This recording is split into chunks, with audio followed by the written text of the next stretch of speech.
Please welcome the business manager for the Philadelphia Building and Construction Trades Council, Ryan Boyer.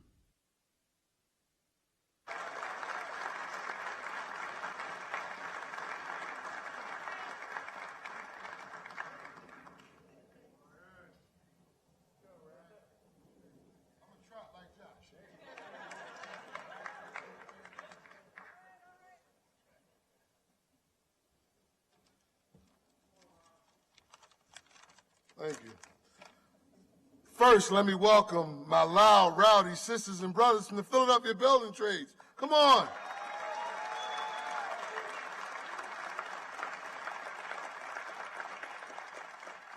I'm honored and privileged to be here today to present the most labor-friendly president in the history of the United States of America, our president, Joe Biden.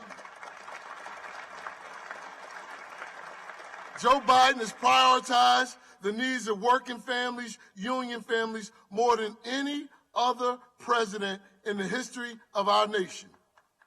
Against significant opposition, Joe Biden advanced and signed the biggest infrastructure package in our generation. Literally billions of dollars of investments in our roads, bridges, schools, and all of our communities will benefit from this for thousands of good-paying union jobs, Anthony Gallagher.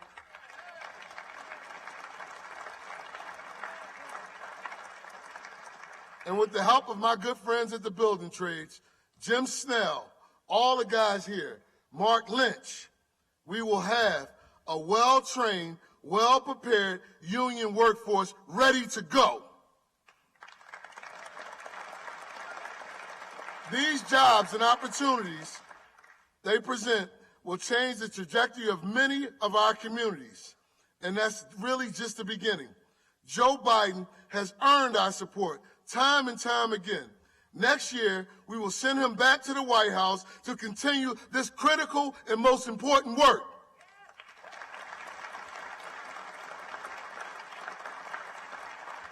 Josh says he's competitive. Boy, you don't know about North Philadelphia competitiveness. And for us, in the whole city and the whole region, there is really no alternative. It's either Joe Biden or we go to hell in the handbasket. Ladies and gentlemen, brothers and sisters, please join me in welcoming our friend, our Pennsylvania. He comes to us all the time, so give him a warm Pennsylvania welcome to the President of the United States, President Joe Biden.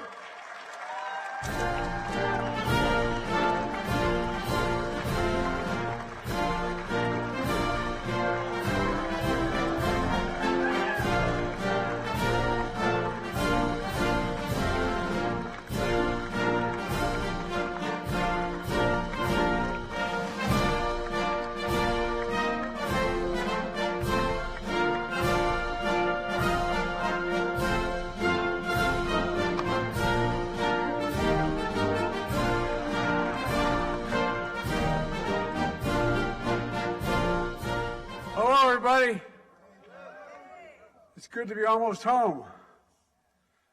Hey guys, I live in Delaware, okay? And by the way, I'm a big Pennsylvania guy, but you have an advantage in Philly. One, I married a Philly girl. Two, you're between Scranton and Wilmington. You know, Scranton, you guys have no sense of humor, man. Look, Ryan, thanks for that introduction. I really mean it. And before I get started, I want to acknowledge two brave police officers on a serious note who were shot last night. One was killed at the Philadelphia airport. I talked to the chief and the mayor about this. They put their lives on the line to protect this community. We owe them a debt of gratitude, and we're praying for them and for their families today. I also want to say a word about the situation in Israel.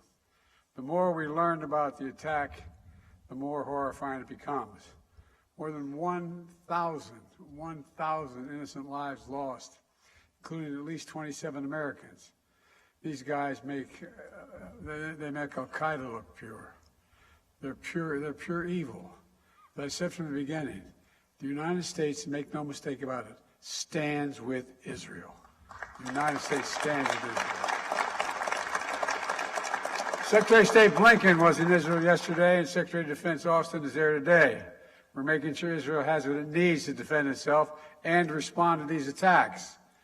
It's also a priority for me to urgently address the humanitarian crisis in Gaza.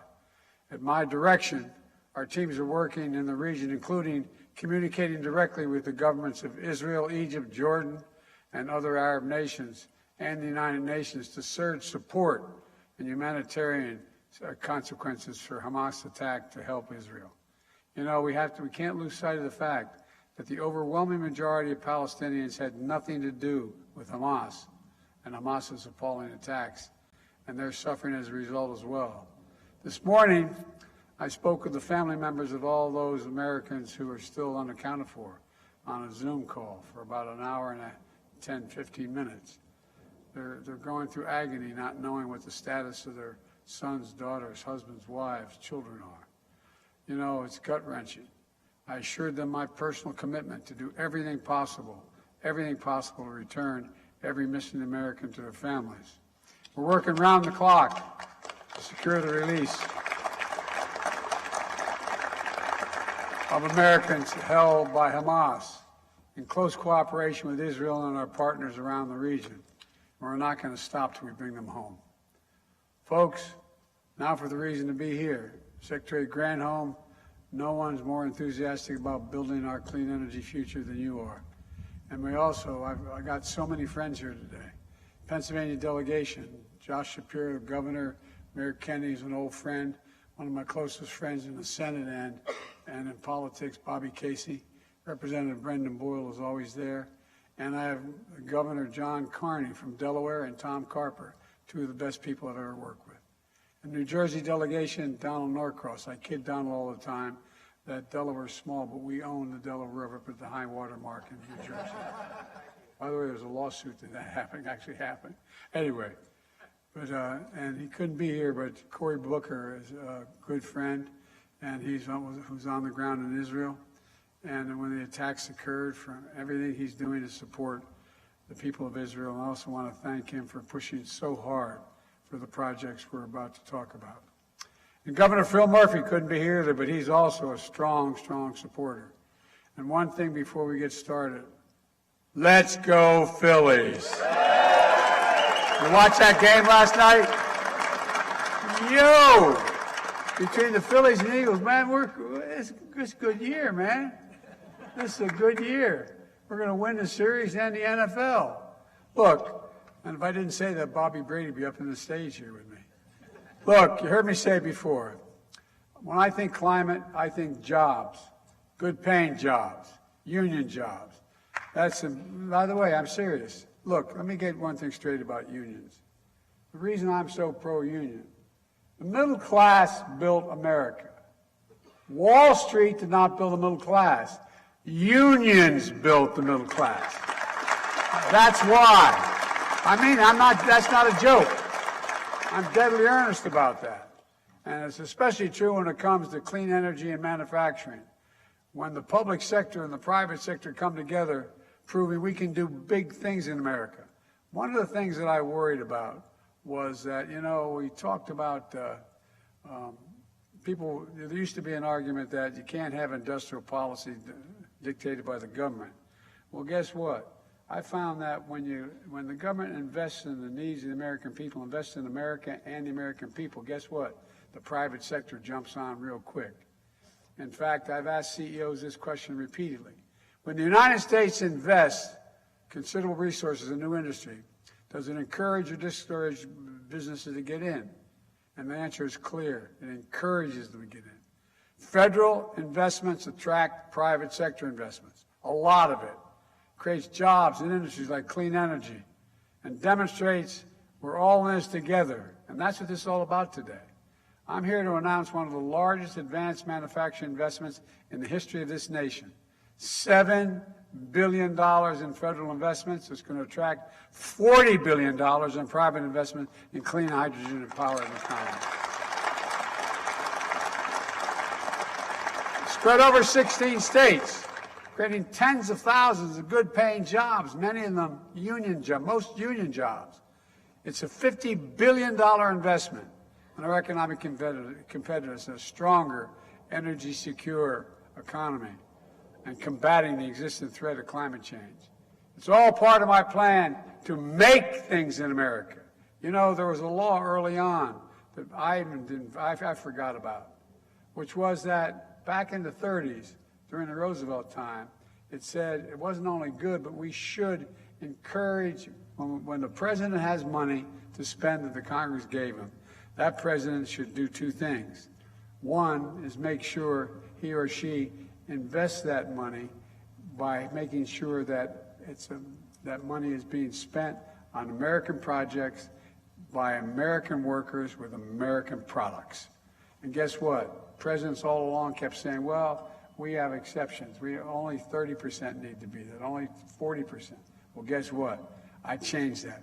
To invest in America and invest in America is what we do. We grow the economy from the middle out and the bottom up, not the top down. When I came to office, I was determined to move away from the trickle-down economics. You know, you usually say when the wealthy do well, big business, everybody's going to do well. Well, not a whole hell of a lot dropped out of my dad's kitchen table when I was growing up. No, I'm serious. I decided we're going to focus on building the middle class. When the middle class does well, everybody does well. The poor have a way up, the middle class do very well, and the wealthy still do well. They got to start paying their taxes. That's another issue. Folks, you know, the press started calling this my plan Bidenomics. Today's announcement is a critical piece of that plan. Let me explain. I made it a goal for our country to get to net zero emissions from pollutants no later than 2050. By the way, it's the only existential threat to humanity. If we don't do this, if we don't stay below these numbers, the whole world's changing. Our kids are going to be, and our grandkids are going to be, anyway, I don't want to even think about it. Clean hydrogen is going to help us meet this goal. When it comes to charging our cars or powering our homes, all we need is clean electricity to power, to get from solar and wind. That's just fine, and we're doing that, and we're getting close to meeting that goal. But when it comes to manufacturing things like steel, aluminum, and other materials, factories need to process materials at over 1,000 degrees Fahrenheit to get that done. You need to burn fuel to get that done. You can't get it done with wind and solar projects. You cannot generate that much energy. That's where hydrogen comes in. Hydrogen can power industries like the production of steel and aluminum. It can transfer, and it's going to end up changing our transportation system, like trucks, rail, planes. Clean hydrogen produces use energy resources like wind and solar. That lets us get to this place without putting more carbon in the atmosphere. You know, when I put that forward, they said we couldn't do anything bipartisanly in the Congress. Well, I introduced the bipartisan infrastructure bill. It got passed. It got passed even though we only had a couple votes extra in the Senate. And it contained funding to harness the benefits of hydrogen and encourage states and industries to join together to create things called hydrogen hubs. And folks, those hubs are about people coming together across state lines, across industries, across political parties to build a stronger, more sustainable economy and to rebuild our communities. The hub is in the Middle Atlantic region. It's made up of 17 sites spanning southeastern Pennsylvania, Delaware, and New Jersey.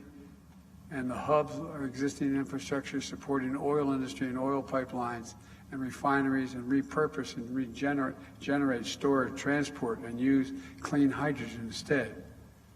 This hub alone is going to produce 100,000 tons of hydrogen per year, 100,000 tons. Up to $750 million in public investment is attracting $2.25 billion in private investment. And here are some examples of how it's going to work.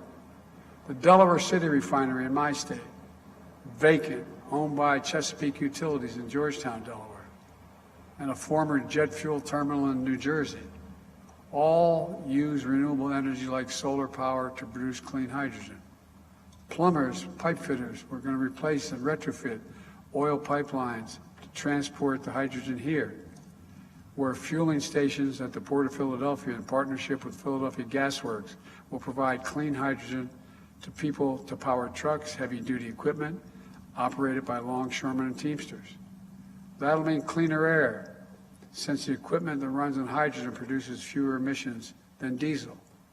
Across town, on the site of the old Philadelphia Energy Solutions oil refinery, a new bellwether district, Hillco, was going to use clean hydrogen or steam to power the life sciences and logistics on campuses where companies will do research and development for the next generation technologies. The city of Philadelphia and southern Pennsylvania Transportation Authority are going to use clean hydrogen to power their heavy-duty vehicle fleets like street sweepers, garbage trucks, fuel cells, and electronic buses.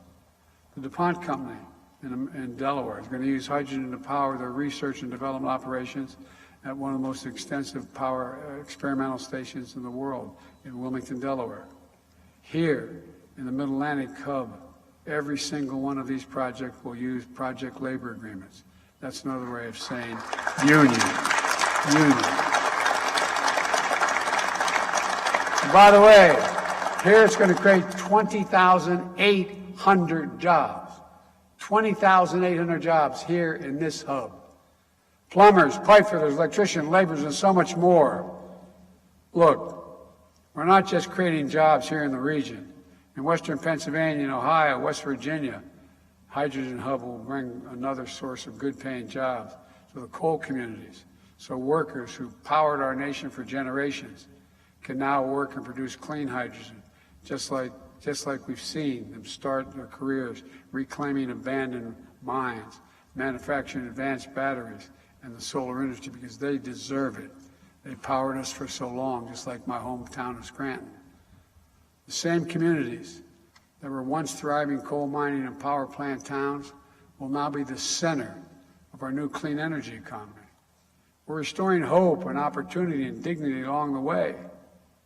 That was my commitment, and that's what we're delivering.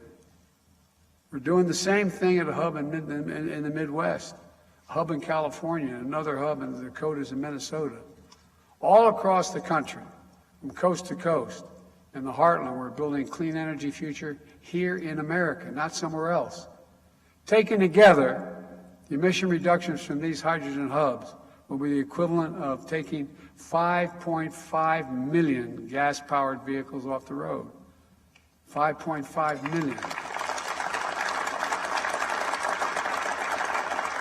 And across America, all these hubs are anchored in the promise to local communities, the promise to build these right, to ensure local priorities are at the forefront, risks are mitigated, and everyone benefits, especially communities left behind, like those that have suffered disproportionately from the legacy of pollution and environmental injustice. For example, here in Pennsylvania, Cheyney University, the oldest HBCU in the country, is part of this hub and will be training workers for these new clean energy jobs. Hubs are just one example of what we're doing to rebuild America for all Americans. Through the bipartisan infrastructure law, which I helped write and pass, we're making the most substantial investment since President Eisenhower in roads, bridges, ports, airports, clean water, high-speed internet. These are good-paying jobs. We've already announced over 38,000 projects across 4,500 communities all across this nation. Here in Pennsylvania, we've already announced it's going to get $10.2 billion, including for 300 specific projects across the state. There's no better example.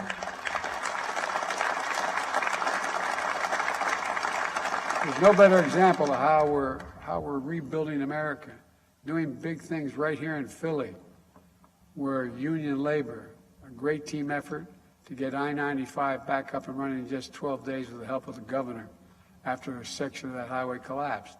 Anybody think we'd be able to do that in 12 days? It's never been done before. We're upgrading airports from Pittsburgh to Lehigh Valley to right here in Philly. And I want to tell you, and Bobby, I say Bobby, my good buddy, the guy from Scranton, you know, Casey, we're investing $900 million, almost $1 billion, to rebuild the Montgomery locks and dams. We're going to get moving on and I promised Bob, we got a lot of money for Amtrak. We're going to build it. Where is he? Bobby, we're going to build that line from Scranton to New York. It's coming, man. I'm determined to build that line. We used to have it. Now we got the money and we're going to get it done. Since I took office, we've created 13.9 million new jobs across America. 13.9. We've created 850,000 manufacturing jobs, twice as many as the previous administration created in all its time. The unemployment rate has stayed below 4% for 20 straight months in a row, the longest stretch in 50 years.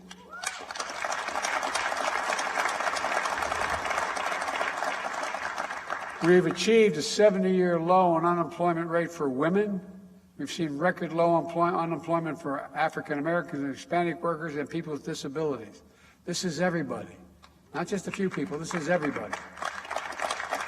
And by the way, the data shows we have the highest share of working-age Americans in the workforce in 20 years. And inflation is coming down. It's down 60% since last summer.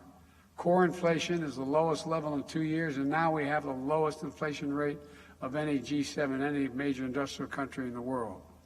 We're creating good jobs in communities. We have more to do. We're creating good jobs in communities across the country, including in places that have been left behind for too long because factories shut down, towns were hollowed out, and jobs were moved, and people lost their sense of pride. Hold a second. Think about it.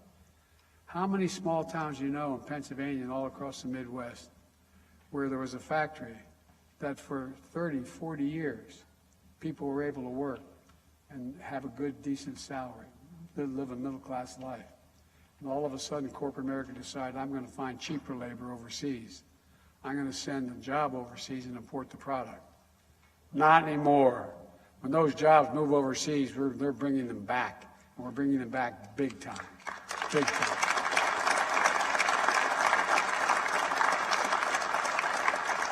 And by the way, I mean it. Think of the pride. You know, you lived in a neighborhood. You lived in a small town. Your whole life, your father, your grandfather, you're able to make it. And all of a sudden, there's nothing left. Kid comes to you and says, I got a good education, Mom, but I can't live here anymore. There's no jobs. We're going to restore their pride as well. Under Bidenomics, you don't have to leave home or your family to get a good job. Under Bidenomics, we're investing in industries of the future, so that the future is made in America. Made in America. And folks, we're just getting started. My Investing in American agenda has led to manufacturing boom and attracting over $500 billion in private investment in 2.5 years in the manufacturing and the industries of the future. Spending on factory construction has doubled in the last 2 years after growing only 2% under my predecessor. And now, instead of exporting American jobs, we're creating American jobs and exporting American products. I really mean it. Think about, I know this sounds boring, but I really mean it. And that's good for everybody. Let me close with this. I came to office determined to get this country up again. So we could face the existential threat of climate and still grow, to fundamentally change our economy, and to transition this country to a clean energy future. Today's announcement is all part of a bigger vision to do just that.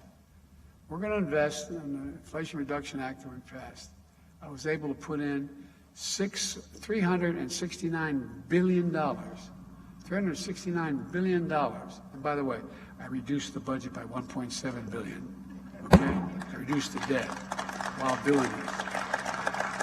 To fight climate change. It's the largest investment of its kind anywhere in the world. The single largest investment ever. And we invented, by the way, we invented the semiconductor. The little thing, the little chip about the size of the end of your finger. We went to the moon. It affects nearly everything in our lives, whether you have a cell phone, an automobile, refrigerators, sophisticated weapon systems. But guess what? We were initially producing 40% of them all in the world. Guess what? We got down to producing 10%. Why? We took it overseas.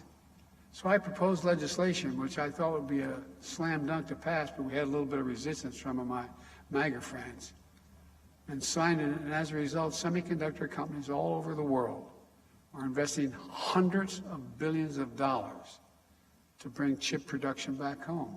For example, you know, just outside of Ohio, outside of Columbus, Ohio, there's 1,000 acres. Well, you get Intel come along and say, look, we're going to invest there. We're going to invest over $20 billion. We're going to build these new fabs, these factories, they call them. They're like twice the size of football fields. And guess what the average pay is? About $100,000 to $110,000 a year. And you don't need a college degree to have the job. Look, with this bipartisan infrastructure law, we're seeing cranes in the air, shovels in the ground, and pride coming back to cities and towns all across the country. Nearly a century ago, Franklin Roosevelt, Rural Electrification Act, brought electricity to the millions of Americans, generating significant economic growth and prosperity. Nearly 70 years ago, President Eisenhower launched the interstate highway system. The investment we're making today will be for our kids and grandkids what those historic projects were in previous generations, only bigger. Today's announcement is transformational, you know, and it joins a long line of transformational adjustments we made just since I took office. And as a result, I truly believe that this country is about to take off, because for the first time in a long time, we're actually investing in America. We're investing in Americans, not just America. We're investing in our future. I can honestly say, and I mean this, and I know I don't look it, but I've been around for a while. I've never been more optimistic about America's future. Just to remember who in the hell we are. We're the United States of America. There is nothing beyond our capacity. If we work together, nothing. Because of you all, we're going to get it done. We're the leading country in the world. We're going to remain that way, and God bless you all, and may God protect our troops. Thank you.